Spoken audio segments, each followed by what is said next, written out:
Blood spattered across the wooden floorboards as Finn Parker stumbled through the doorway of Abigail Sutton's modest homestead on the outskirts of Granite, Colorado. The summer of 1878 had brought nothing but trouble to the small mining town. First drought, then bandits, and now this. A half-dead cowboy bleeding all over her meticulously swept floor. Good Lord. Abigail dropped the kettle she'd been holding, barely registering the hot water splashing across her worn boots. She rushed forward as the man collapsed, his weathered Stetson tumbling from his head. What happened to you? His eyes, the color of a mountain lake, fluttered as he struggled to remain conscious. The raid, Blackwell's gang, ambushed the cattle drive. Each word seemed to cost him dearly, his breath coming in ragged gasps. Abigail's hands moved with practiced efficiency, tearing away his bloodied shirt to reveal a gunshot wound just below his ribcage. Don't try to talk. You're safe now. The man's eyes finally closed as unconsciousness claimed him, leaving Abigail alone with a bleeding stranger and 1,000 questions. Outside, the first rays of dawn were beginning to paint the rugged Colorado mountains gold, but Abigail knew this day would bring anything but peace. You picked the wrong doorstep to die on, cowboy, she muttered, reaching for the medical supplies she kept in a trunk by the hearth. Because I'm not letting that happen today. 28-year-old Abigail Sutton had not planned on becoming a makeshift nurse when she'd inherited her uncle's cabin 3 years prior. As the town's only female blacksmith, she'd earned both respect and suspicion in equal measure from the residents of Granite. Most days, she preferred the company of metal and fire to people, finding solace in the rhythm of her hammer against the anvil. But fate had other plans. Hours later, as the midday sun beat down mercilessly on the small cabin, Abigail wiped sweat from her brow and leaned back to assess her work. The bullet had been removed, the wound cleaned and stitched with the steady hands that served her well in her trade. The cowboy was still unconscious but breathing steadily, his sun-bronzed face peaceful despite the ordeal his body had endured. She studied him openly now that the immediate danger had passed. He was handsome in a rugged way, strong jaw darkened with stubble, straight nose, and lashes that were unfairly long for a man. His hands, calloused from rope and leather, told the story of a life lived under open skies. "Who are you, stranger?" she whispered. Though she didn't expect an answer, to her surprise, his eyes fluttered open, disoriented at first, then focusing on her face with surprising clarity. "Water," he croaked. Abigail helped him sip from a tin cup, noting how his hand trembled. "Better." He nodded slightly. "Name's Finn Parker." His voice was deep despite its weakness, carrying the slight drawl of someone who'd spent time in Texas. "Abigail Sutton, you're in my home, about 2 miles outside of Granite." Recognition flickered in his eyes. The blacksmith, the very same. She couldn't help but feel a small flicker of pride that her reputation had reached beyond the town limits. The cattle. He started, attempting to rise before pain forced him back down. "Lie still, you fool," Abigail admonished, pressing a firm hand to his uninjured shoulder. "Whatever happened out there, you can't do anything about it now, not with a hole in your side," Finn grimaced. "Blackwell's gang. They ambushed us near Devil's Gorge, took the whole herd, killed some of the men." His jaw clenched, grief and anger warring in his expression. "I need to get word to the ranch, to Sheriff Mills. The sheriff already knows. Riders came through town last night with news of the raid." She paused, hesitating before adding, "They said there were no survivors." He closed his eyes briefly. "How many dead?" "3 that they found. A boy named Tommy, an older man called Doc, and the trail boss, Hank," Finn finished, his voice hollow. "Hank Johnson." Abigail nodded solemnly. "I'm sorry, the others must have scattered, some might have made it." His eyes took on a faraway look. "I remember riding, just riding. Must have been half out of my mind with blood loss. Don't even know how I found this place. Providence, perhaps." Abigail stood and moved to the stove where a pot of broth had been simmering, or just plain dumb luck. Either way, you need to eat something. As she ladled the simple broth into a bowl, Abigail wondered what complications this wounded cowboy would bring to her carefully ordered life.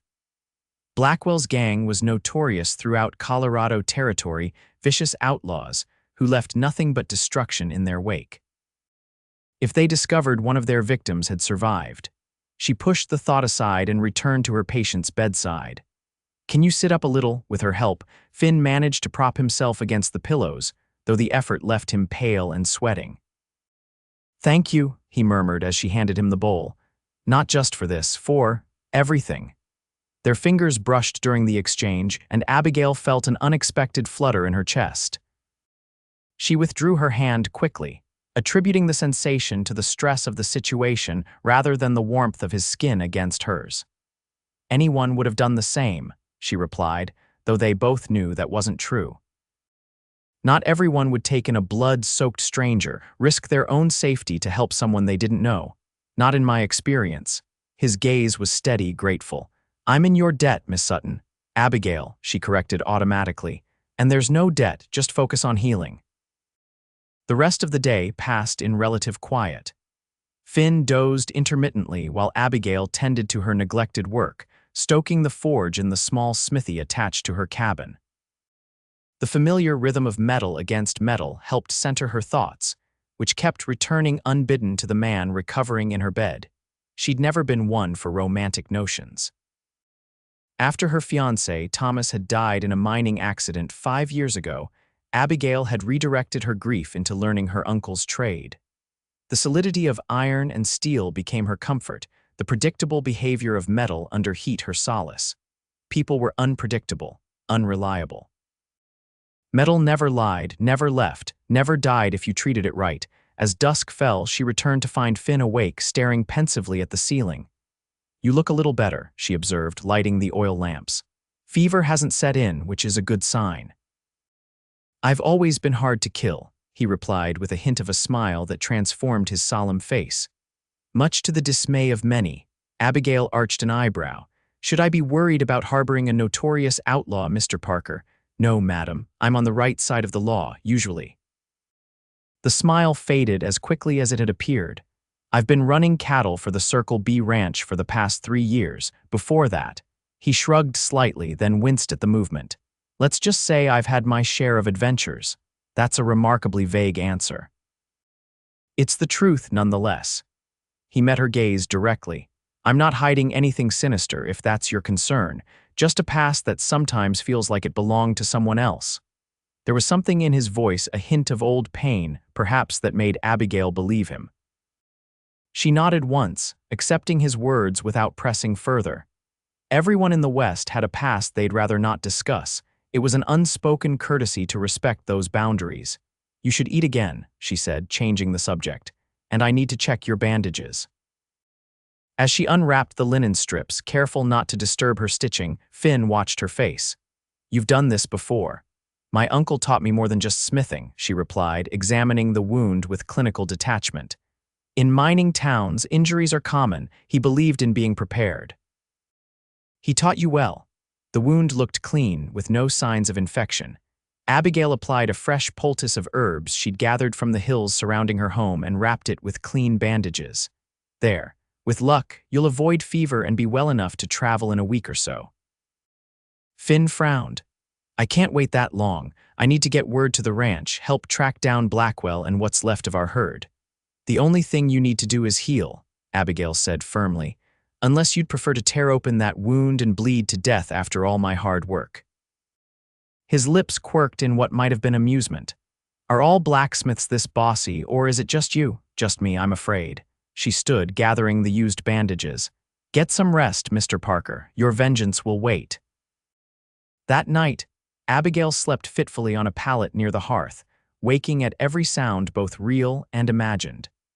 She told herself she was merely concerned for her patient, but truthfully, she was worried about other survivors of Blackwell's gang seeking to eliminate witnesses. Or worse, members of the gang itself tracking down the missing Cowboy. Her Winchester rifle rested within arm's reach, loaded and ready. The peaceful life she'd built for herself suddenly felt fragile, like a soap bubble that could burst at the slightest touch. Just before dawn, she woke to the sound of movement. In the dim light, she could make out Finn's silhouette as he attempted to dress himself, his movements stiff and pained. "What do you think you're doing?" she demanded, rising from her makeshift bed. He startled slightly, then continued pulling on his blood-stained shirt. I appreciate your help, Miss Sutton, truly, but I can't stay here and put you in danger. So instead you'll ride off and bleed to death in some gulch. She crossed the room in 3 strides, hands on her hips. Sit down. You're not healed. Blackwell's men will find nothing but an empty house if they come looking, she interrupted. I've already thought of that. My friend Martha owns the boarding house in town. We can move there later today where there are people and a semblance of law. Finn paused, his hands stilling on the buttons of his shirt. Yes, I'm not about to patch you up only to have you undo all my work through sheer stubbornness. She gestured to the bed. Now sit down before you fall down. For a moment, he looked like he might argue further. Then, with a sigh that might have been frustration or resignation, he lowered himself to the edge of the bed. You're a formidable woman, Abigail Sutton, so I've been told. She moved to help him remove the shirt he'd struggled into. And you're a foolish man, Finn Parker. His chuckle turned into a grimace of pain. So I've been told. Their eyes met, and something shifted in the air between them, a recognition, perhaps, of kindred spirits despite their differences. Abigail was the first to look away, busying herself with checking his wound for any damage his ill-advised attempt at departure might have caused. Fortunately, you didn't tear my stitching, she said, relief evident in her voice. But this is precisely why you need supervision. I don't want to be your burden. You're not. The words came out more softly than she'd intended. But you will be if you die after I've invested all this effort in keeping you alive. That drew another smile from him, small but genuine, when you put it that way. Rest now, she said, gently but firmly pushing him back against the pillows. We'll leave for town after breakfast, and I won't take no for an answer. As the first light of dawn filtered through the cabin windows, Abigail began preparations for their journey. She packed essential supplies, her smithing tools, and enough food for several days. The thought of leaving her home vulnerable to thieves or worse troubled her, but she had little choice. 2 people would stand a better chance in town than isolated in her cabin if Blackwell's men came searching. Finn watched her efficient movements from the bed, his expression unreadable. You don't have to uproot your life for me. I'm not, she replied, though they both knew it wasn't entirely true. This is temporary. Once you're stronger or the situation with Blackwell is resolved, we'll return. And if neither happens soon, Abigail paused in her packing.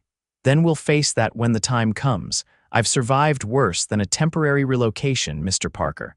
Finn, he corrected. If we're going to be sharing close quarters at a boarding house, you might as well use my given name. Finn, then. She tested the name, finding she liked the way it felt on her tongue. Simple, strong, like the man himself. By mid-morning, they were ready to depart. Abigail had hitched her sturdy mare to the small wagon she used for transporting metal and coal. She helped Finn outside, noting how he leaned heavily against her despite his obvious efforts to support his own weight. I've made you a pallet in the back of the wagon, she explained, guiding him slowly across the yard. It won't be comfortable, but it's better than horseback. I've slept on worse, he assured her, his breath coming in short gasps from the exertion. Getting him settled in the wagon proved challenging, but eventually he was lying on the makeshift bed, covered with a blanket against the morning chill. Abigail secured her rifle within easy reach before climbing onto the driver's bench. Ready, she asked, looking back at her pale passenger.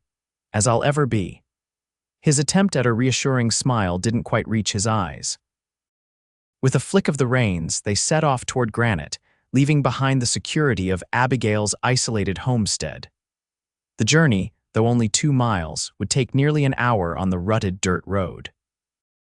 Each bump and jolt elicited a barely suppressed groan from Finn, making Abigail wince in sympathy.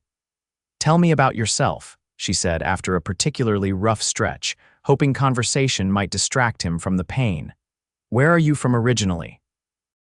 There was a pause long enough that she wondered if he'd passed out. Finally, he answered, Missouri, farm country.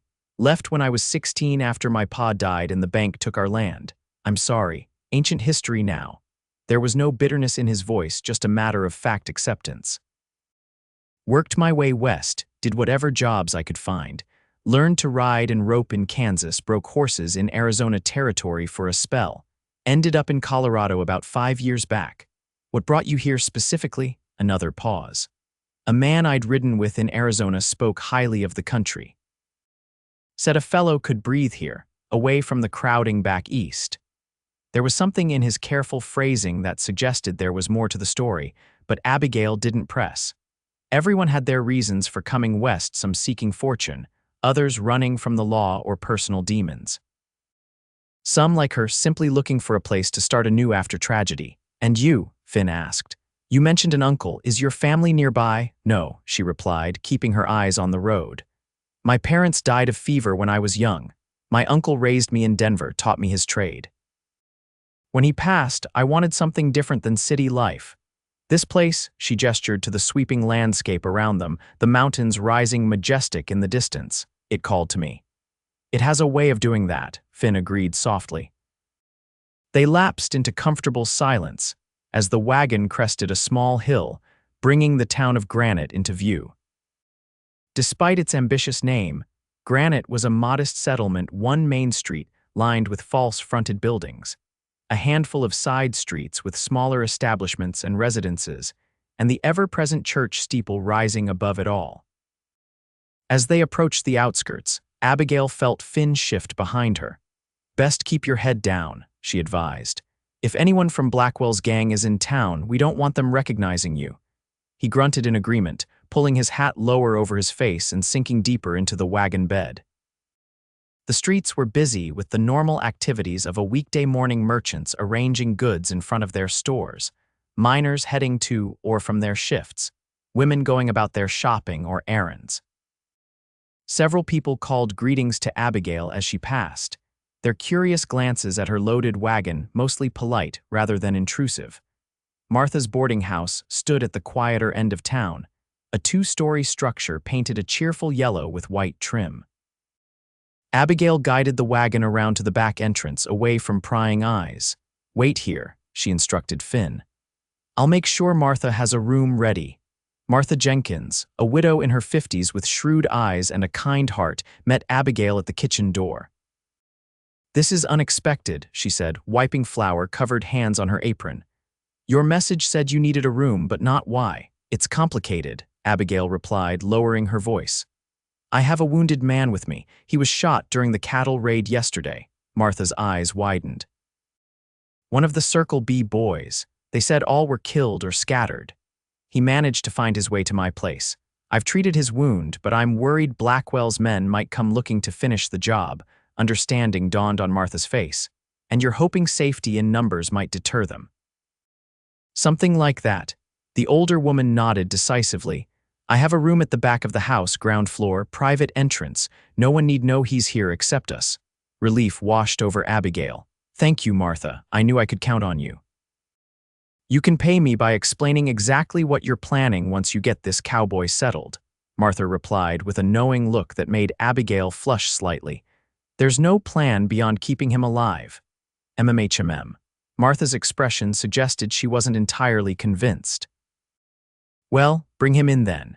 And mind you don't let Mrs. Caldwell see you. That woman's tongue wags faster than a dog's tail at supper time. With Martha's help, they managed to get Finn into the boarding house and settled in the small but clean room without attracting undue attention.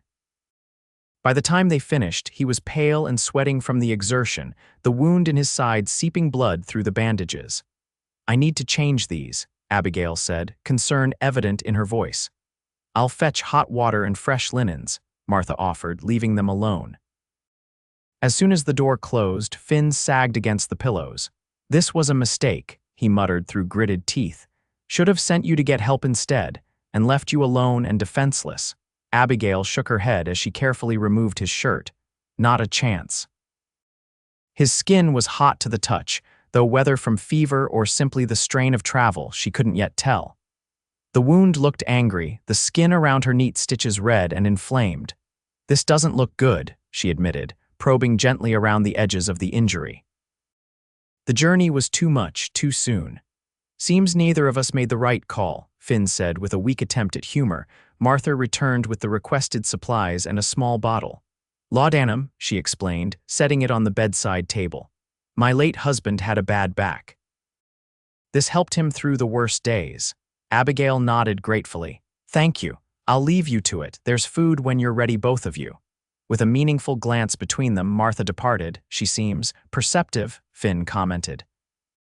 Too perceptive sometimes, Abigail agreed, measuring out a dose of the laudanum. This will help with the pain while I clean the wound. Finn accepted the medicine without protest, a testament to how much he was suffering. Abigail worked methodically, cleaning away dried blood and applying a fresh poultice of herbs she'd brought from her cabin. You should rest now, she said when she'd finished, pulling the blanket up to his chest. The laudanum will make you sleepy. Will you stay? The question seemed to surprise him as much as her, vulnerability showing through his usual composure. Just until I fall asleep. Something twisted in Abigail's chest, a feeling both foreign and familiar, like a memory of emotion rather than the emotion itself. Of course. She settled into a chair beside the bed, watching as the lines of pain gradually eased from his face. His breathing slowed, deepened, and still she remained, studying the strong profile that was becoming increasingly familiar to her. Dangerous, she thought. Not Blackwell's gang, not the situation they found themselves in, but this inexplicable draw toward a man she barely knew, this unwelcome awakening of feelings she'd thought long buried with Thomas. Eventually, Abigail rose quietly and slipped from the room. She found Martha in the kitchen, kneading bread dough with practiced movements. He's asleep, Abigail said, sinking into a chair at the well-worn table. The laudanum helped, good. Martha continued her work, giving Abigail space to gather her thoughts. Handsome fellow, your cowboy. He's not my cowboy, if you say so, dear. The older woman's tone was neutral, but her eyes held a knowing gleam. Coffee's hot if you want some. Abigail helped herself to a cup, grateful for the strong brew after the stressful morning. I need to send word to the Circle B ranch, let them know Finn survived, and I should speak with Sheriff Mills about Blackwell's gang. The sheriff rode out this morning with a posse. Word is they're tracking the stolen cattle. Martha shaped the dough into a loaf and set it aside to rise. As for the ranch, Jacob Miller is heading that way this afternoon with a delivery. He could carry a message. That would be perfect, thank you. Don't mention it. Martha wiped her hands and joined Abigail at the table. Now, tell me truthfully, how much danger are you in housing this man? Abigail considered the question seriously. I don't know. If Blackwell discovers Finn survived and can identify them. Significant danger, I suppose. And yet you brought him here to my home. I'm sorry, Abigail said immediately, shame washing over her. I didn't think, Martha waved away the apology. I'm not criticizing child. I'm trying to understand why you'd take such a risk for a stranger. The question gave Abigail pause. Why had she? Simple human decency, certainly. She couldn't have turned away a wounded man. But bringing him to town, involving Martha, potentially putting herself in the crosshairs of notorious outlaws that went beyond basic charity. I don't know, she finally admitted. It felt like the right thing to do. Martha studied her with those keen eyes that seemed to see more than Abigail was comfortable revealing. Well, she said after a moment, we'll just have to make sure your good deed doesn't get either of you killed. The remainder of the day passed in relative calm. Abigail wrote a brief note to the foreman of Circle B Ranch, explaining Finn's survival and current condition without revealing their exact location. She checked on her patient periodically, finding him either asleep or drowsing under the influence of the laudanum. By evening, she was exhausted, the events of the past 24 hours finally catching up with her. Martha showed her to a room adjacent to Finn's, connected by a shared wall. So you can hear if he calls for you, she explained. Rest now. You look dead on your feet. Abigail didn't argue. She barely managed to remove her boots before collapsing onto the bed, sleep claiming her almost instantly. Her dreams were troubled shadowy figures pursuing her through endless canyons, the sound of gunfire echoing against stone walls, Finn's blood spreading like a scarlet flower across her cabin floor. She woke with a start sometime in the night, heart pounding, sweat dampening her nightgown despite the cool air. A sound from the next room caught her attention, a low moan, words she couldn't quite make out. Without hesitation, Abigail lit a candle and made her way through the connecting door. Finn was thrashing weakly against the sheets, his face flushed with fever, eyes moving rapidly beneath closed lids. "No," he mumbled. "Get down, they're coming." "Finn," Abigail called softly, approaching the bed. "Finn, wake up, you're dreaming." His eyes snapped open, wild and unfocused.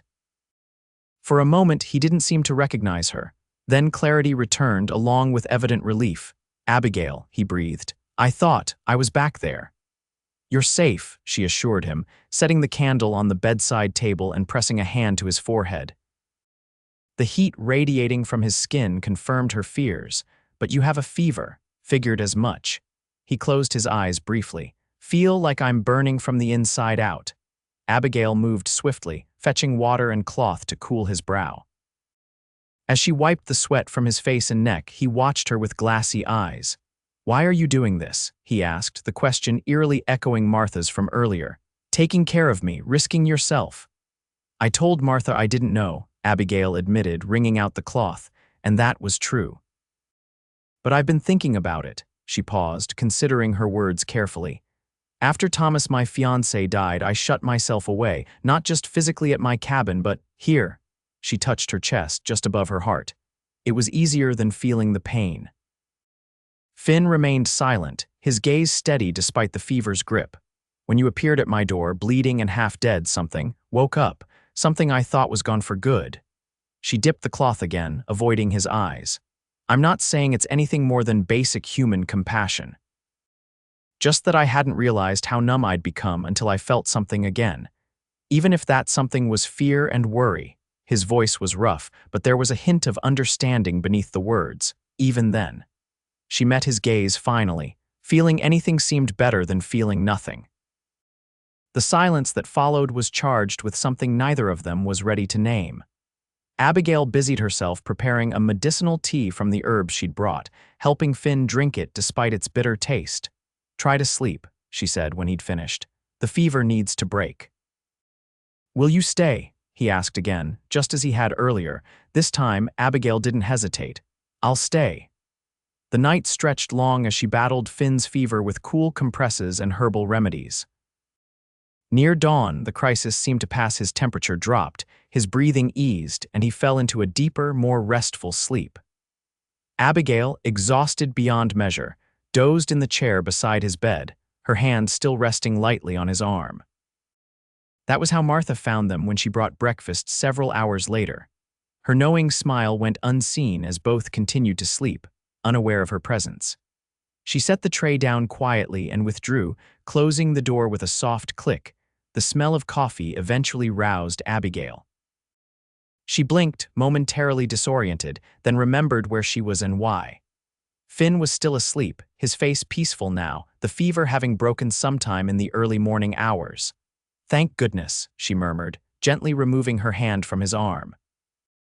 The simple touch suddenly seemed too intimate in the light of day. She spotted the breakfast tray and poured herself a cup of coffee, grateful for Martha's thoughtfulness. As she sipped the reviving brew, Finn stirred, his eyes opening slowly. "Good morning," she said, setting down her cup.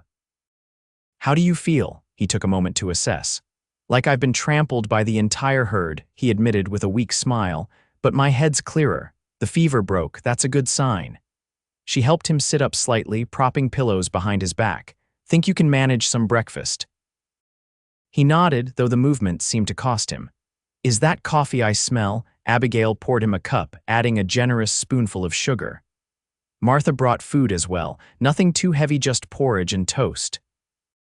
They ate in companionable silence, Finn managing several bites before fatigue overtook him again. Abigail cleared away the dishes, noting how the simple domestic act felt strangely right despite the unusual circumstances. "I should change your bandages," she said, returning to his bedside. "Then you should rest more." "All I've done is rest," he protested, though there was no real force behind it, "and all you'll continue to do until that wound starts healing properly." Her tone brooked no argument. "Unless you'd prefer to develop blood poisoning and die after all." "You have a unique bedside manner, Miss Sutton." "So I've been told, Mr. Parker." The teasing exchange lightened the mood as she efficiently changed his bandages. The wound looked better than it had the previous day, still angry, but less inflamed. The stitches were holding well, and there was no sign of pus or other infection. "You're healing," she pronounced, satisfied with her examination, slowly but healing nonetheless. "Thanks to you." His hand caught hers as she finished securing the fresh bandage. "I mean it, Abigail. I'd be dead if not for you." The sincerity in his voice, the warmth of his fingers around hers, the way her name sounded in his mouth, it was overwhelming in a way Abigail wasn't prepared for. She gently extracted her hand, needing distance from these unwelcome feelings.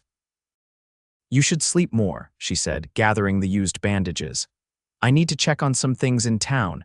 If Finn was hurt by her sudden withdrawal, he didn't show it. He merely nodded, settling back against the pillows. "Be careful out there. Blackwell's men could be anywhere. I'll be fine. This is my town." But she appreciated his concern nonetheless. Outside, Granite bustled with its usual activity, though Abigail noticed an undercurrent of tension in the conversations she overheard. News of the cattle raid had spread, along with rumors of Blackwell's gang being seen near town. The sheriff and his posse had not yet returned, leaving the townspeople on edge. Abigail made her way to the telegraph office first, hoping for news from the Circle B ranch. To her relief, there was a reply to the message she'd sent the previous day.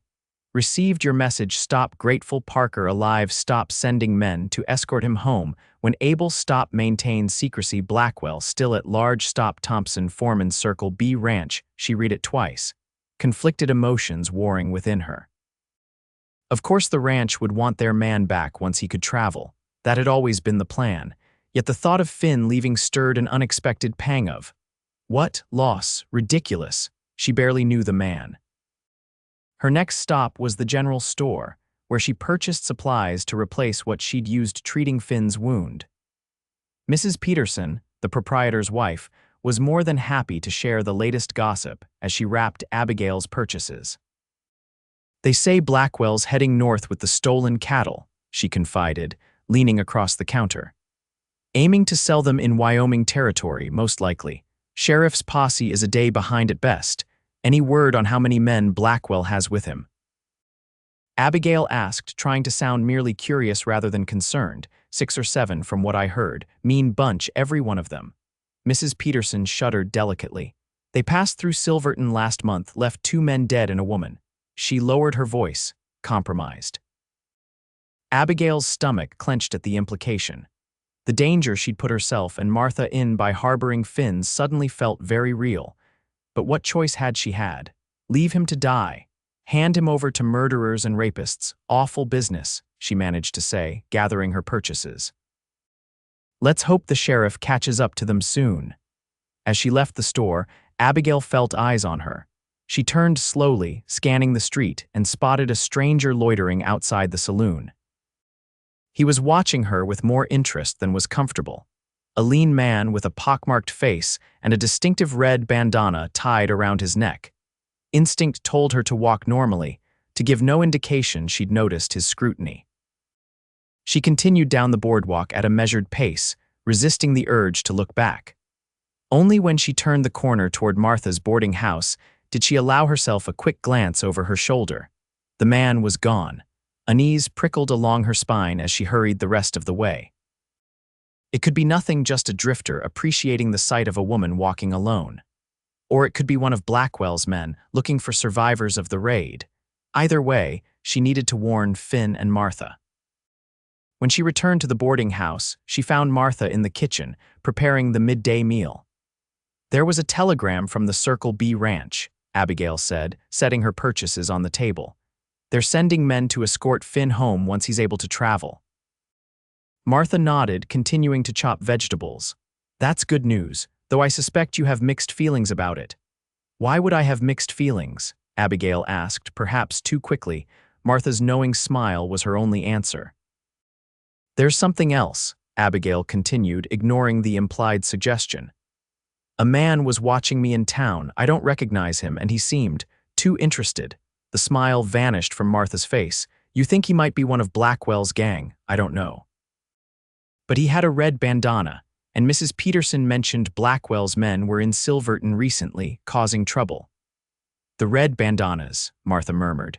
That's what they call themselves, according to Jacob Miller, says they all wear them as some sort of calling card. Cold dread settled in Abigail's stomach. Then he was definitely one of them, and if he's in town. The others might be nearby, Martha finished grimly. We need to move your cowboy. The back room isn't secure enough if they come looking. He's not Abigail began automatically, then stopped. You're right, but where? He's too weak to travel far. Martha considered for a moment. The root cellar. It's accessible from inside the house, well hidden and cooler down there, good for his fever. Perfect. Abigail squeezed the older woman's hand gratefully. I'll tell Finn and prepare him to move. She found him awake, looking marginally better than he had that morning. His color had improved and his eyes were alert as she entered. You look troubled, he observed immediately. Abigail didn't bother with reassurances. One of Blackwell's men is in town. I think he was watching me. Finn's expression hardened. Are you sure? Red bandana, unfamiliar face, too much interest in a woman he doesn't know. Yes, I'm relatively sure. She began gathering his few possessions. We need to move you somewhere safer. Martha suggested the root cellar. If they're here, you're in danger. Finn pushed himself to a sitting position, grimacing with the effort. Both of you, because of me. We don't know that they're looking for you specifically, Abigail pointed out, though she knew it was the most likely explanation. They could be in town for supplies, information, any number of reasons. Abigail. His voice was serious, forcing her to meet his gaze. If they find me here, they won't hesitate to hurt you and Martha. You need to turn me in. Absolutely not. The very idea made her physically ill. We're not discussing this. I'm moving you to the root cellar and you're going to stay there until we know it's safe. This isn't your fight. It became my fight when you bled all over my floor. She approached the bed, her expression resolute. Now, can you walk with help or do I need to drag you? For a moment, they stared at each other in stubborn opposition.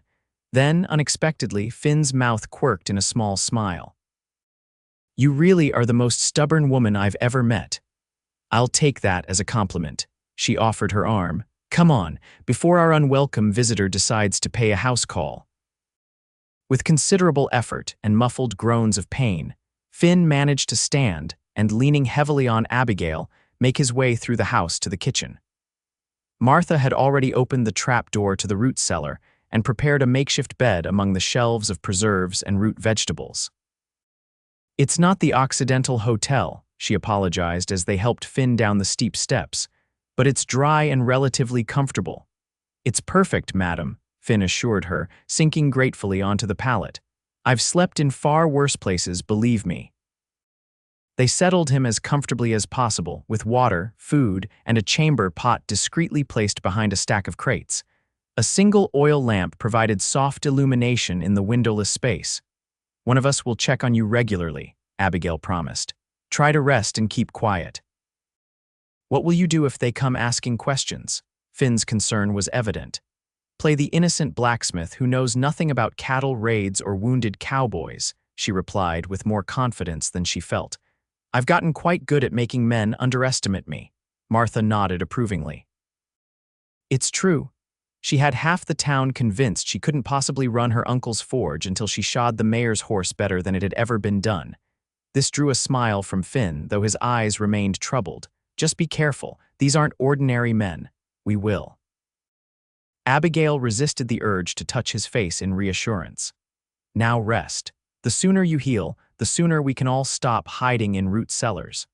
Back upstairs, Abigail and Martha formulated a plan. They would continue their normal routines as much as possible to avoid arousing suspicion. If questioned, they would claim ignorance of any survivors from the raid. Martha would spread word that Abigail was staying at the boarding house because of repairs needed at her cabin, a plausible explanation that would account for her extended presence. What about your forge? Martha asked. Won't people expect you to be working? I'll walk there each morning and spend a few hours, Abigail decided. Just enough to maintain appearances. I have some projects I can work on that don't require my full attention. They'd barely finished their discussion when a knock came at the front door. Martha and Abigail exchanged alarmed glances. I'll answer, Martha said quietly. You stay here, near the cellar entrance. Abigail nodded, positioning herself where she could quickly warn Finn if necessary. Her hand strayed to the small revolver she kept in her skirt pocket, a precaution she'd taken since leaving her cabin. She heard Martha's footsteps in the hallway, the creak of the front door opening, and then Martha's carefully modulated voice. "Can I help you, gentlemen?" "Afternoon, madam." The voice was unfamiliar with a slight southern drawl. "Looking for a room for me and my associate here." "I see." Martha's tone revealed nothing. "I do have 2 vacancies at present. How long will you be staying in Granite?" "Hard to say. Business might keep us a spell." "I see." "Well, I run a respectable establishment. No drinking, no women, no excessive noise. If that suits you, I'd be happy to show you the rooms." "That'd be just fine, madam." Abigail listened as Martha led the men upstairs, her heart pounding so loudly she was certain it could be heard throughout the house. The men's heavy footsteps overhead marked their progress from room to room. Eventually, they returned to the ground floor. Abigail quickly moved away from the cellar entrance, busying herself at the stove to appear natural when they entered the kitchen. "This here is my current boarder, Miss Sutton," Martha said as they appeared in the doorway. "Abigail, these gentlemen are looking for rooms." Abigail turned, carefully schooling her features into a polite smile. Her stomach dropped. One of the men was indeed the stranger with the pockmarked face and red bandana she'd seen in town. Up close, he looked even more dangerous, with cold eyes that assessed her with unsettling calculation. "Pleased to meet you," she said, her voice steadier than she felt. "Madam." The pockmarked man touched the brim of his hat in a mockery of courtesy. His companion, a burlier man with a similar red bandana and a week's worth of beard, merely nodded. "Miss Sutton is our local blacksmith," Martha explained, maintaining her role as gracious landlady perfectly. "She's staying here while making repairs to her cabin." "A lady blacksmith." The burly man's eyebrows rose. "That's something you don't see every day." "We're a progressive community," Abigail replied evenly. The pockmarked man continued to study her. "Reckon I saw you in town earlier. Didn't know we had such skilled ladies in Granite." The innuendo was unmistakable. Abigail forced herself not to recoil. "If you need any metalwork done during your stay, my forge is just at the edge of town. Might just take you up on that." His smile never reached his eyes. Martha smoothly interjected, "If you gentlemen would like to take the rooms, I'll need payment in advance." $1 per night, meals included. The men agreed, producing the required money. As Martha wrote their names in her ledger, Jim Smith and Bill Jones, obviously aliases, Abigail excused herself, claiming work to be done at her forge. Once outside, she allowed herself a moment of panic, her breath coming in short gasps as she leaned against the side of the house. Blackwell's men were now under the same roof as Finn. If they discovered him, she couldn't think about that now. The best thing she could do was maintain her normal routine and avoid arousing suspicion. With that in mind, she straightened her shoulders and headed toward her forge. At least there, surrounded by the familiar tools of her trade, she might find some clarity. The heat of the forge was comforting as Abigail worked that afternoon, the physical labor helping to channel her anxiety into something productive. She had several small projects to complete: hinges for the general store, a replacement blade for Mrs. Talbot's kitchen knife, horseshoes for the livery stable. Simple work that allowed her mind to wrestle with their precarious situation. By the time the sun began to set, she had come to several conclusions. First, they needed to get word to the sheriff as soon as he returned. Second, they needed to move Finn again, perhaps to her cabin, once they were certain it was safe. And third, most troublingly, she needed to acknowledge the growing attachment she felt toward the wounded cowboy. It wasn't just gratitude or obligation that made her chest tighten when she thought of him.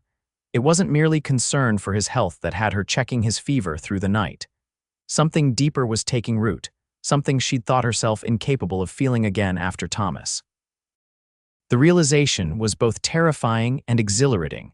As Abigail banked the forge fire and prepared to return to the boarding house, the sound of approaching hoofbeats made her pause.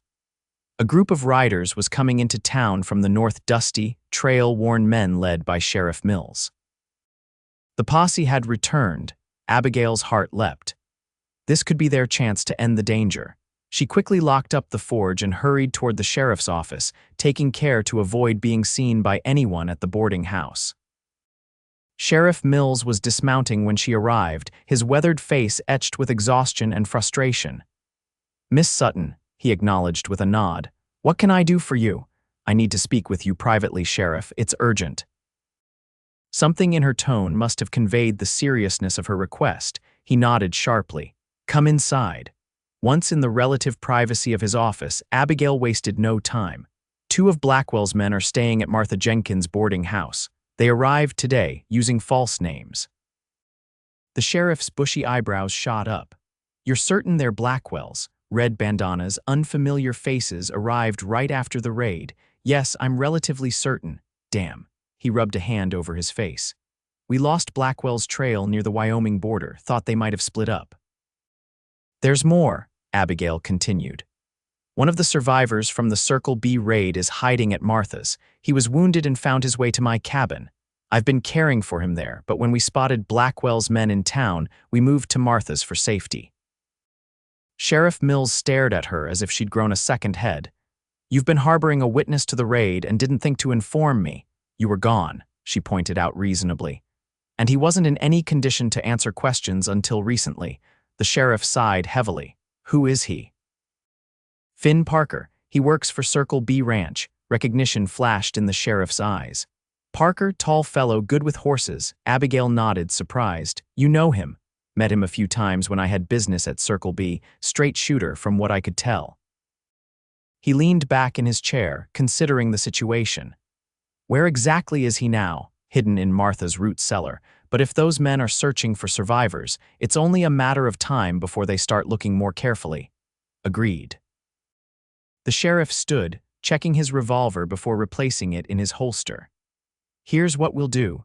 I'll take a couple of my men and arrest these fellows tonight. Once they're secure, we'll move Parker somewhere safer until he's well enough to testify against Blackwell." Relief washed over Abigail. "Thank you, Sheriff. Don't thank me yet."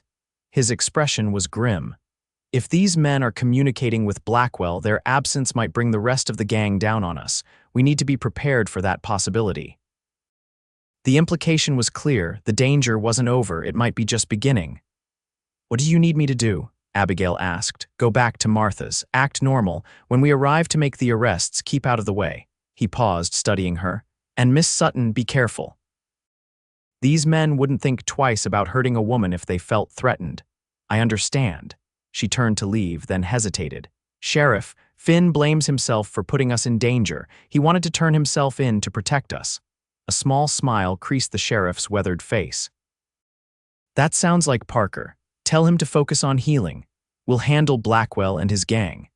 As Abigail made her way back to the boarding house, the weight of their situation pressed heavily upon her.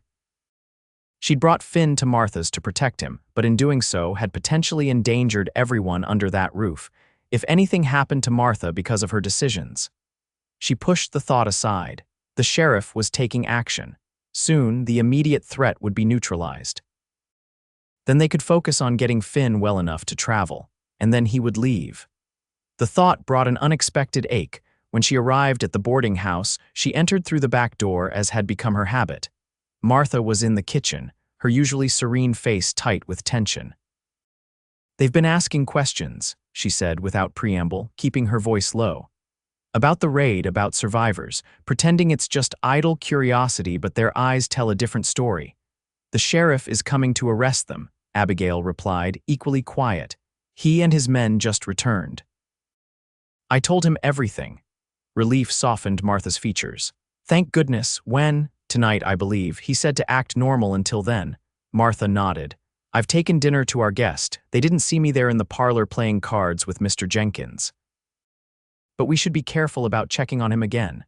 "I'll go down once it's safe," Abigail agreed. "How is he?" "Restless, worried about us." Martha's expression turned knowing once more. "He asks for you specifically, you know." Abigail felt heat rise in her cheeks. "He's concerned about everyone who's at risk because of him." MMHMM. Martha's skeptical hum spoke volumes. "Well, dinner's almost ready.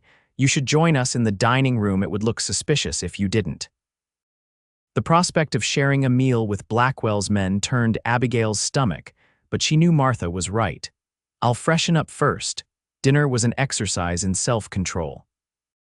Seated across from Jim Smith and Bill Jones, Abigail forced herself to eat despite her churning stomach, to engage in polite conversation despite knowing these men would kill Finn and probably her and Martha without hesitation if they discovered the truth. The pockmarked man Smith was particularly interested in her work as a blacksmith, asking questions that seemed innocuous on the surface, but which Abigail suspected were attempts to gauge how much she knew about the recent events. "Must be hard work for a woman," he commented, cutting into his beefsteak, "all that heat and heavy lifting." "I manage," Abigail replied evenly. "My uncle taught me well, still unusual choice." His eyes never left her face. "Most women prefer gentler occupations." "I've never been most women, Mr. Smith." This drew a laugh from Jones, the burlier man. "She's got spirit, Jim. Indeed she does." Smith's smile didn't reach his cold eyes. "Tell me, Miss Sutton, you must hear all sorts of gossip at your forge." "What's the word about that cattle raid couple days back? Terrible business." Abigail took a deliberate sip of water, using the moment to compose her response. "Only what everyone knows. Blackwell's gang stole a herd from Circle B Ranch. Some men were killed." "Shame about those cowboys," Jones interjected, shoveling potatoes into his mouth. "Heard they didn't stand a chance." "Is that so?" Abigail kept her tone neutral. Smith studied her intently. "Word is all of them died in the attack, but then rumors have a way of being incomplete." The implied question hung in the air. Abigail met his gaze steadily. "If you're asking if I've heard anything different, I haven't, but then I've been busy with my work." Martha smoothly changed the subject, asking about the men's supposed business in town. Abigail used the opportunity to calm her racing heart, focusing on her food rather than the dangerous game they were playing. After what felt like hours, dinner finally concluded. The men retired to the parlor for cigars, while Abigail helped Martha clear the table. "They're suspicious," Martha whispered as they worked in the kitchen, "asking too many specific questions." "The sheriff will come soon," Abigail reassured her, though she shared Martha's concern. "We just need to maintain the pretense a little longer." A floorboard creaked behind them. Both women turned to find Smith standing in the doorway, watching them with narrowed eyes. "Evening, ladies," he drawled. "Don't mean to interrupt your conversation." Abigail's blood ran cold. "How much had he heard, Mr. Smith?" Martha recovered first. "Was there something you needed?"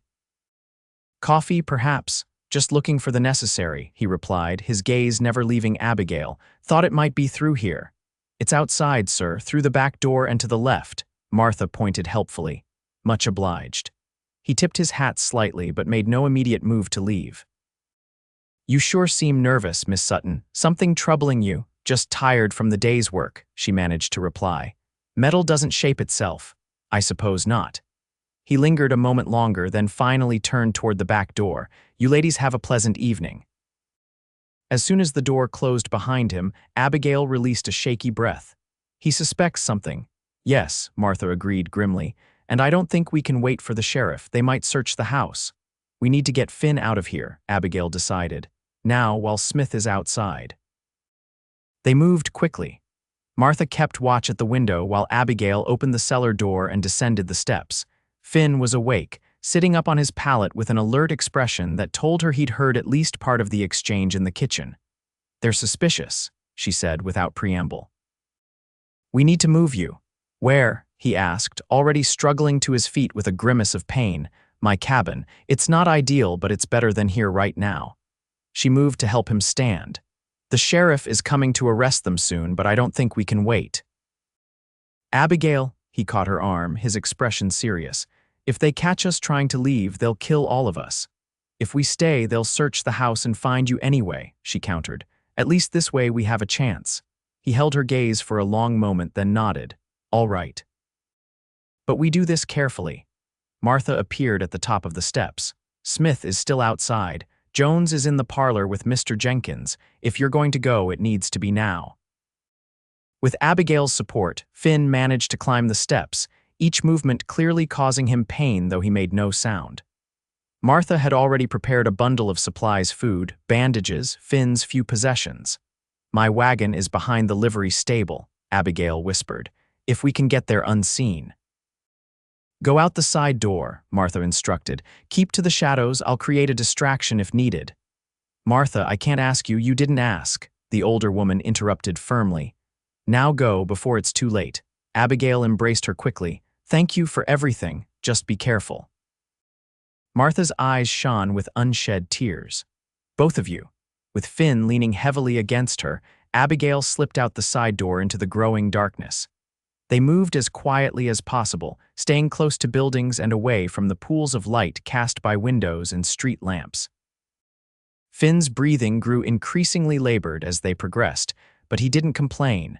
They had almost reached the livery stable when a familiar voice called out from behind them. Well now, what have we here? Abigail's heart stopped.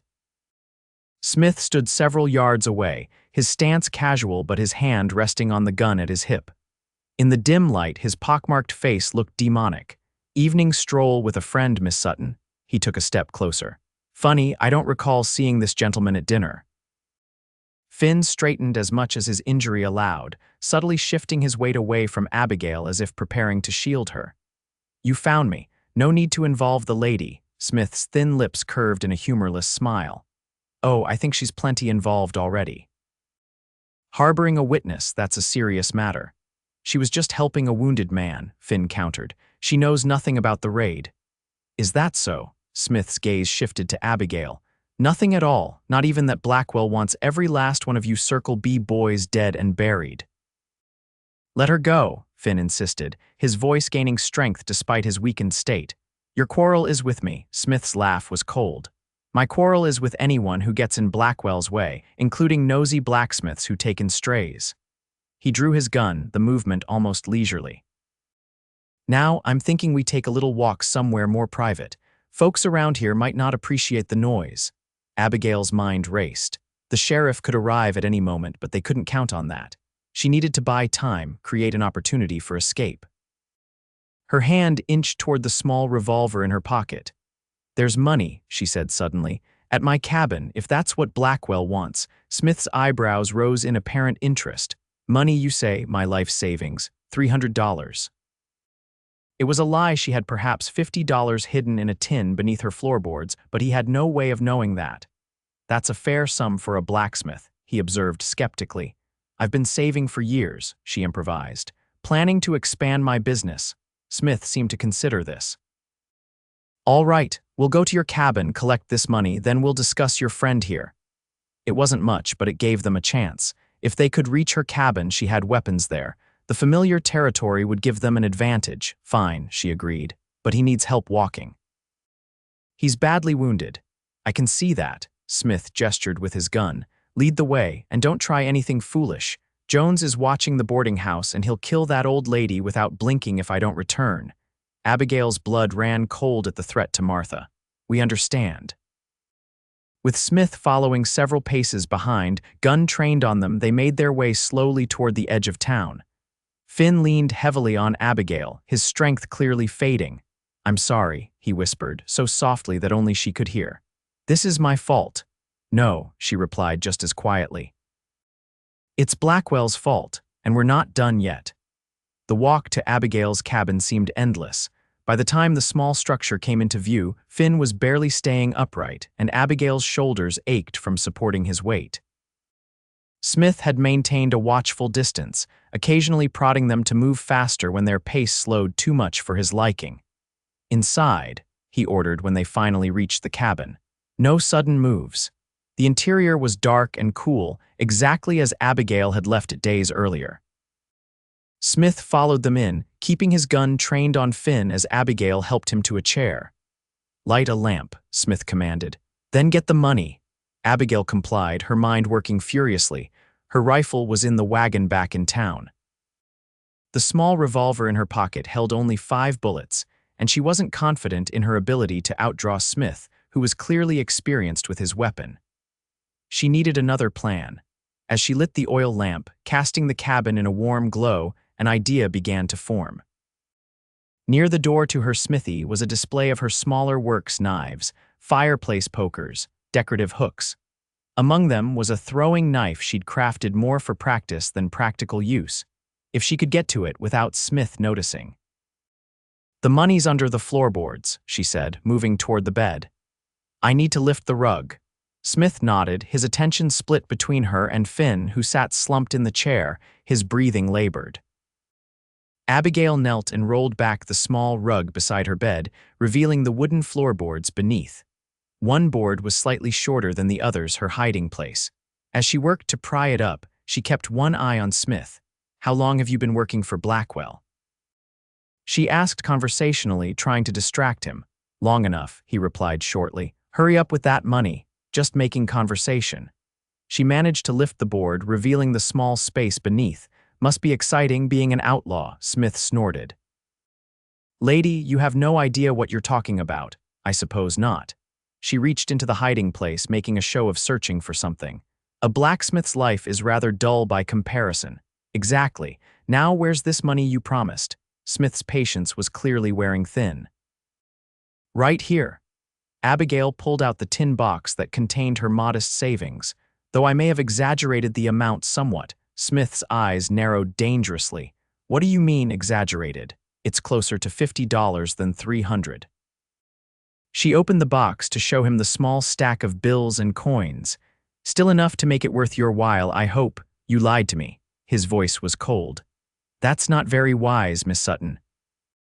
"Neither is threatening a woman in her own home," she countered, rising to her feet with the box in her hands. "But here we are." Smith's laugh held no humor. "You've got spirit, I'll give you that. Too bad it won't save either of you." As she approached to hand him the money, Abigail deliberately took a path that brought her near the display of metal works. Smith's eyes followed the box in her hands, his greed momentarily outweighing his caution. It was the only chance she'd get. In one fluid motion, Abigail flung the box at Smith's face. As he instinctively raised his arm to block it, she snatched the throwing knife from its display and hurled it with all her strength. Years of working metal had given Abigail strong arms and accurate aim. The knife struck Smith in the shoulder, not a killing blow, but enough to make him cry out in pain and drop his gun. Finn, despite his weakened state, lunged from the chair with surprising speed, tackling Smith to the ground. The two men grappled fiercely, Smith's curses filling the air as he tried to reach his fallen weapon. Abigail didn't hesitate. She drew her small revolver and aimed it steadily. "Stop," she commanded, "or the next one goes through your head." Smith froze, looking up to find the barrel of her gun pointed directly at his face. Finn, breathing heavily from the exertion, managed to pin the outlaw's arms. "Rope," he gasped. "In my saddlebags, by the door." Abigail retrieved the rope while keeping her gun trained on Smith. With Finn holding him down, she quickly bound the outlaw's hands and feet. "You're dead," Smith spat, blood from the knife wound staining his shirt. "Both of you. When Blackwell finds out, Blackwell won't find out," a new voice interrupted from the doorway. "He's already in custody." Sheriff Mills stood in the open doorway, his own gun drawn and a look of grudging admiration on his weathered face. "Seems I underestimated you, Miss Sutton," he said, entering the cabin. "When we arrested Jones at the boarding house, Martha told us you'd headed this way. Figured you might need some assistance." Relief washed over Abigail, making her knees weak. "Your timing is impeccable, Sheriff. Not good enough to prevent this altercation, apparently." He gestured to the bound outlaw and the knife still protruding from his shoulder. "Though you seem to have handled it well enough on your own." Finn had slumped back into the chair, the brief burst of energy spent.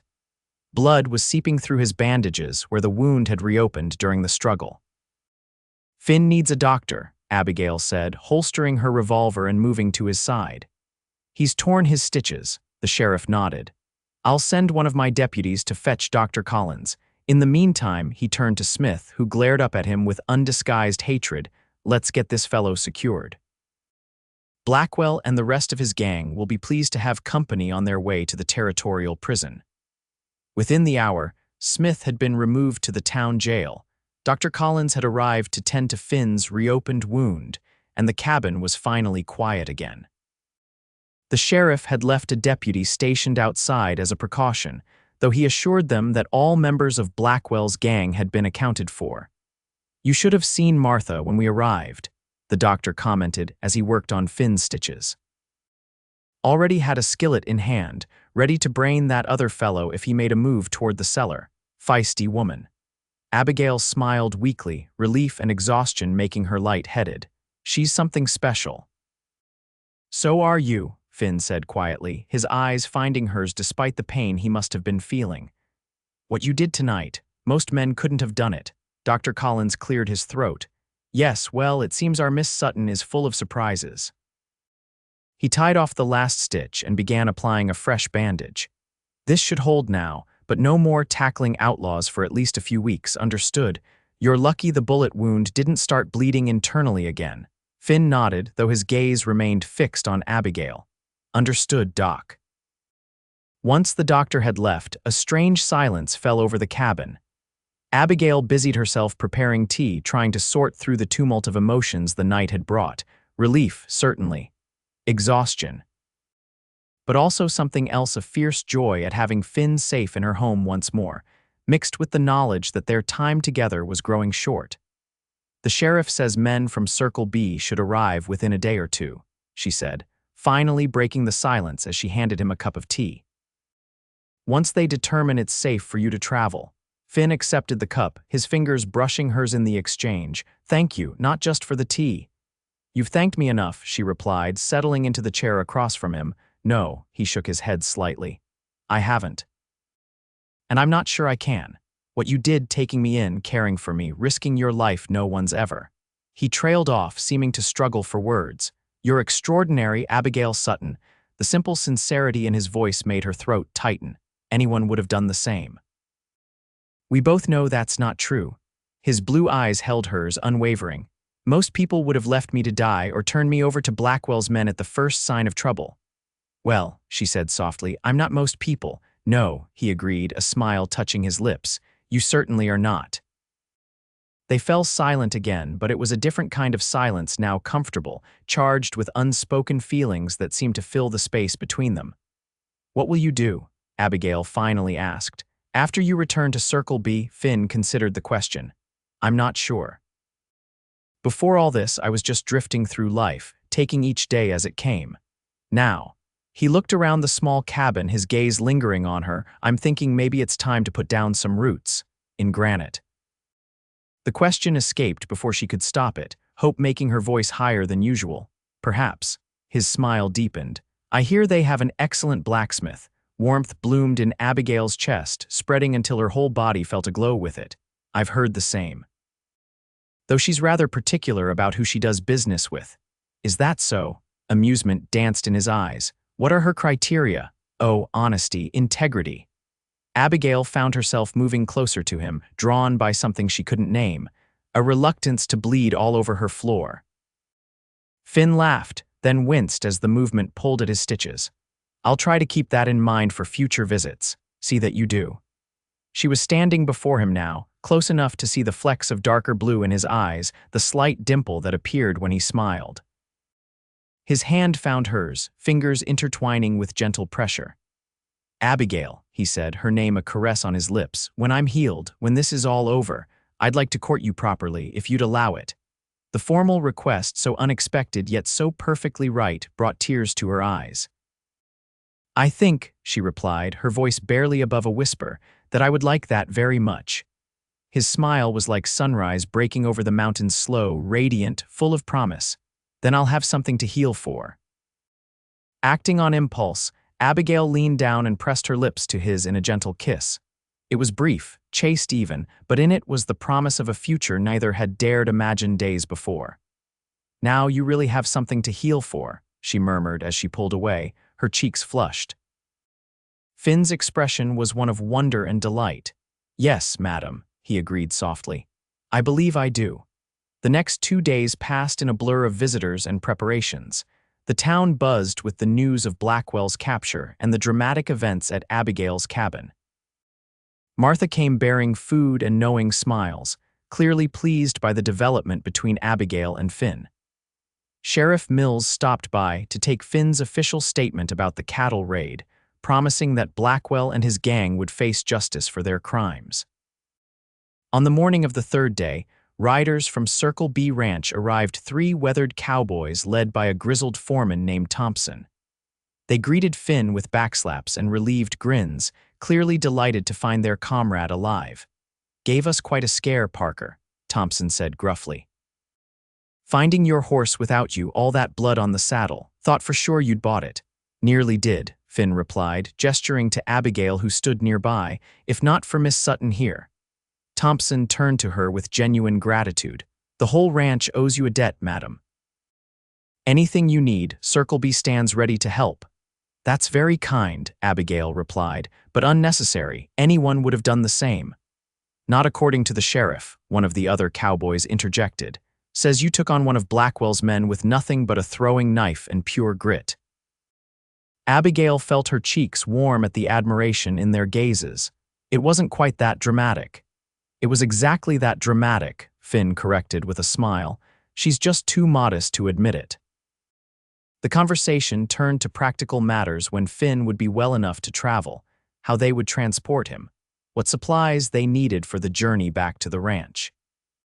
It was decided that they would remain in Granite for another 3 days to allow Finn to regain more strength before attempting the trip. As the others filtered out to arrange rooms at the hotel and see to their horses, Finn and Abigail found themselves alone once more. 3 days, she said softly, trying to keep the sadness from her voice.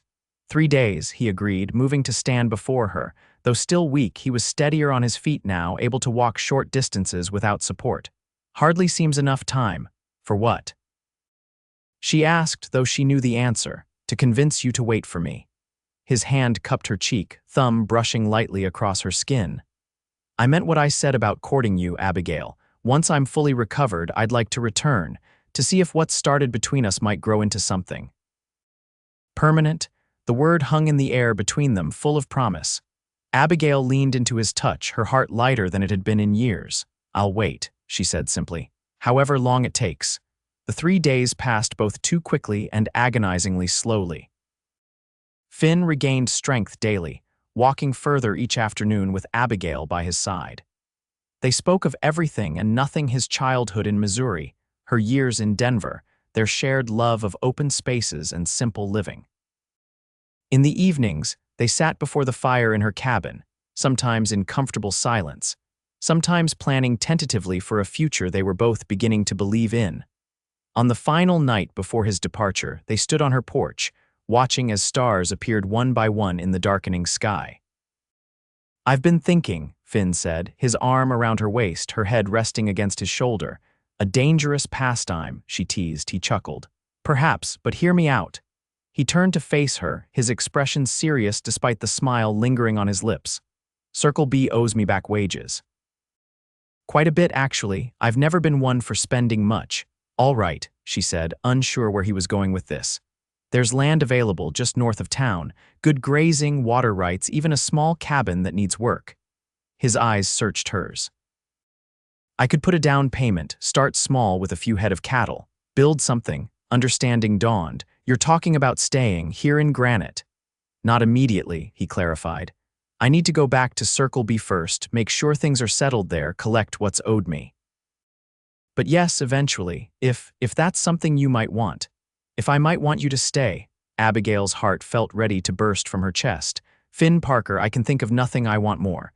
His smile was brilliant as he pulled her closer. "It won't be easy. Starting a ranch from nothing never is, and I'd still be gone sometimes for cattle drives or business. I'm not afraid of hard work," she reminded him, "and I've grown rather accustomed to solitude at times. Not too much solitude, I hope." His voice dropped lower. "I was thinking we might combine our skills. Your forge could be part of the ranch. Parker and Sutton." "Parker and Sutton," she repeated, liking the sound of it. "It has a certain ring to it." "It could have an even better ring," he murmured, suddenly seeming nervous. "Though I know it's too soon and highly improper to speak of such things when we've known each other so briefly." Abigail placed a finger on his lips, stopping his words. "Finn, ask me." He took a deep breath. "Abigail Sutton, I know this is sudden and perhaps madness, but these past days have shown me what kind of woman you are: brave, kind, strong beyond measure. I find myself unable to imagine a future that doesn't have you in it." He took her hands in his. "I'm not asking for an immediate answer, but would you consider becoming my wife? Not now, but when I return, when we've had proper time to court." Tears blurred Abigail's vision, but they were tears of joy. "Yes," she whispered. "Yes, I will consider it. In fact, I believe I've already made up my mind." His answering kiss was tender yet passionate, a promise of all that awaited them. When they finally parted, both breathing heavily, his forehead rested against hers. "I'll come back to you," he vowed. "As soon as I can." "I know," she replied, believing it with her whole heart. "And I'll be here, waiting." The following morning brought gray skies and a light drizzle, as if the heavens themselves shared Abigail's melancholy at Finn's departure. She stood beside the wagon that would carry him back to Circle B Ranch, memorizing his face, the feel of his hands holding hers. "It's not goodbye," he reminded her. "Just farewell for now, I know." She forced a smile. "Be careful, don't reopen that wound." "I will, I won't." He brushed a strand of hair from her face. "A month, Abigail, 2 at most, then I'll return with everything settled." "I'll hold you to that, Cowboy." She reached up to straighten his hat, a gesture that felt domestic, intimate. "After all, you're not fully healed yet." His laugh warmed her despite the cool morning air. "And you're not done reminding me of that, I suspect." "Not for many years to come," she promised. With a final kiss, he climbed carefully into the wagon. Thompson, who would drive, tipped his hat to Abigail. "We'll take good care of him, Miss Sutton. You have my word." "Thank you." She stepped back, watching as the wagon began to move, Finn's eyes never leaving hers until they turned onto the main road and out of sight. Martha appeared at her side, a comforting presence. "He'll be back," she said with certainty. "That man loves you too much to stay away." "I know," Abigail replied, surprised to find she truly believed it. "And I'll be ready when he returns." The weeks that followed were filled with work and waiting. Abigail threw herself into her forge, completing long-neglected projects and taking on new commissions. In her spare time, she rode out to examine the land Finn had mentioned, envisioning the life they might build there together. Letters came regularly, carried by the stagecoach that passed through Granite twice weekly. Finn wrote of his recovery, the business of the ranch, his plans for their future. Each letter ended the same way: "Counting the days until I return to you." 42 days after his departure, not that Abigail was counting, she was working at her forge when the sound of hoofbeats drew her attention. Looking up, she saw a single rider approaching, tall and straight in the saddle. Her heart recognized him before her mind did. Dropping her tools, she ran out to meet him as he dismounted, his smile as bright as the summer sun overhead. He looked healthy, strong, completely healed from his wound. "You're early," she said, laughing as he swept her into an embrace. "I couldn't wait any longer," he admitted, spinning her in a circle before setting her down. "Everything's settled at Circle B. I've bought the land. I'm here to stay, Abigail." His eyes, serious now despite his smile, held hers. "If you'll have me." "If," she repeated, feigning offense. "After I've invested all this effort in keeping you alive," his laughter joined hers, joyous and free. "Then I take it your answer is still yes." In response, Abigail rose on tiptoe and kissed him, pouring all her love, all her waiting, all her dreams for their future into the contact. When they finally parted, breathless and grinning, she said, "Yes, Finn Parker. My answer will always be yes." 6 months later, on a clear spring morning, Abigail Sutton became Abigail Parker in a simple ceremony at Granite's small church. Martha, resplendent in her best dress, wept openly. Sheriff Mills, looking uncomfortable in his formal attire, gave the bride away in place of her departed uncle. The entire town turned out to celebrate the blacksmith and her cowboy, their unlikely love story already becoming local legend. As they shared their first dance as husband and wife at the reception held in Martha's boarding house, Finn leaned down to whisper in Abigail's ear. "Do you remember what you said that first morning when I tried to leave your cabin?" She smiled, remembering. "I believe it was something along the lines of 'Sit down, you're not healed.' Best advice I ever took," he murmured, pulling her closer. "Though I'm fully healed now, Mrs. Parker." "Are you quite certain?" she teased, her hand resting over the place where his wound had been. I might need to examine you more thoroughly later." His eyes darkened with promise. "I look forward to your professional assessment." As the years passed, the legend grew. The tale of the wounded cowboy and the blacksmith who saved him became a favorite story in Granite and beyond. The Parker and Sutton Ranch prospered, as did Abigail's forge, which she continued to operate even after their children, 2 boys and a girl, were born. On summer evenings, the family would gather on the porch of their ranch house, watching the sun set behind the mountains. Finn, his hair now streaked with silver but his eyes as blue and clear as ever, would often pull Abigail close and murmur, "Thank you for healing me." And she, her own smile as bright as it had been that day he returned to her, would reply, "Thank you for staying." For the bullet that nearly ended Finn Parker's life had given him something far more precious than he'd lost, a love that had healed not just his body, but his restless soul. And in saving him, Abigail had found the courage to open her heart once more, discovering that sometimes the most unexpected arrivals bring the greatest joys. In the end, it wasn't just a cowboy who had been healed, but 2 souls finding in each other exactly what they needed to become whole.